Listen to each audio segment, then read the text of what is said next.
This is the Bahamas Tonight, the Northern Edition. Good evening, all. I'm Shashina Roll. As always, it is so great to have you with us.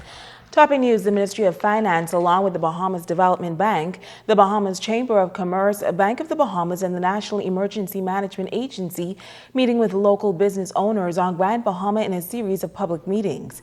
The issue at hand, damage incurred during the storm, and the way forward on possible assistance. The first meeting taking place in the Western District. As many business owners continue to suffer from the devastating effects of Hurricane Matthew, the government, the Bahamas Chamber of Commerce, along with other stakeholders, are in the process of conducting damage assessments.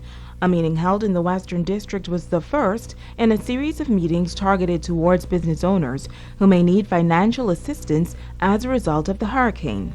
Stakeholders say they are in the process of creating a program to lend assistance through the Bahamas Development Bank and the Bank of the Bahamas. Bahamas Development Bank is the government institution mandated to carry out commercial lending, small business, medium-sized enterprises, lending, financing, and as well as other forms of technical assistance in the Commonwealth of the Bahamas. We have been asked to work along with a program intended to get small businesses up and running as quickly as possible with as least hassle and red tape as possible. NEMA, along with other stakeholders, will travel to speak with other business owners in the local communities on Grand Bahama.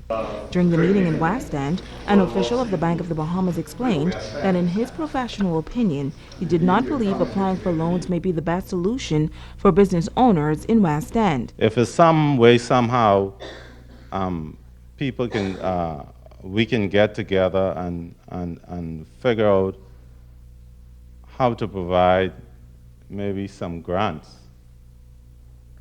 for the small businesses of West End. That would be helpful. Banking professionals say for persons interested in loans, their job is to make the process as smooth and as simple as possible. We're not sure whether it'll be grants or loans just quite yet, but right now we're doing the assessment phase right now, just for clarification. And if there are anybody who needs help as far as filling out the forms of the application, please feel free to ask. That's what we're here for, to help in assisting in those. A similar meeting was held in Williamstown on Tuesday morning, and another will be held at the Upper Zion Baptist Church tonight. The Pan American Development Foundation is launching a women's initiative for nonviolence in the Bahamas. The initiative is in partnership with the U.S. Embassy's International Narcotics and Law Enforcement Affairs. A conference opened on Grand Bahama this morning at the C.A. Smith Complex. The focus to improve the capacity of law enforcement, the justice sector, and communities to respond to and prevent gender-based violence. Megan Shepard reports. International and local stakeholders in a seminar Tuesday morning discussing gender-based violence and strategies to combat this disturbing act. Director of Disaster Management Programs for the Pan American Development Foundation, Lisa Mantilla, says alarming statistics show that 1 in 3 women will experience some form of abuse, and most often by someone familiar to them. In the Bahamas and also in Jamaica and St. Vincent and the Grenadines, they have the highest rates of rape in the Caribbean countries worldwide. So it is a very significant time to really come together, bring together relevant stakeholders who are working on gender-based violence in the Bahamas and really talk about the issues and what we can do to improve, the situation so that we can improve, the safety of women and girls. The conference focuses on raising awareness about this global issue and sharing best practices to provide support to victims and ways to prevent abuse in the future. Principal expert Miriam Roach says that the effects of abuse are far-reaching. We know that it affects them psychologically, it affects them socially, economically, and the cost of violence is great. When a woman is being violated, she loses confidence, she loses self-esteem, and often that she does not perform on the job, productivity falls. So it has some damaging effect, not only on the woman, but also on society. Roach is encouraging victims and citizens at large to do their civic duty in speaking up and speaking out against violence. Sometimes there are some reports of very young children being abused and violated.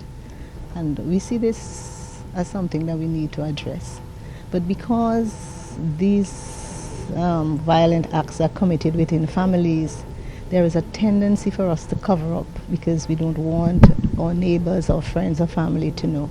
So it is important for us to talk up, because when a child, especially young children, are violated, it has very damaging effects for the rest of their lives. The conference will also be held in New Providence, Abaco, and Cat Island.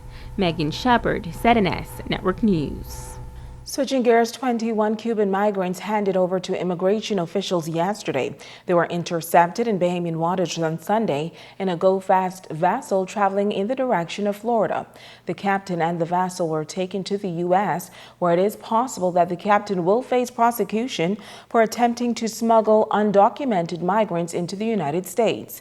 The migrants claim that they departed Cuba sometime last Wednesday for the U.S. After taking custody of the migrants, Bahamas immigration officials, with the assistance of officers from the police and the defense force, transported the migrants to immigration headquarters. The migrants are expected to be flown to the capital to be housed at the detention center and to be sent back to Cuba. Stay with us, there's more news right after this.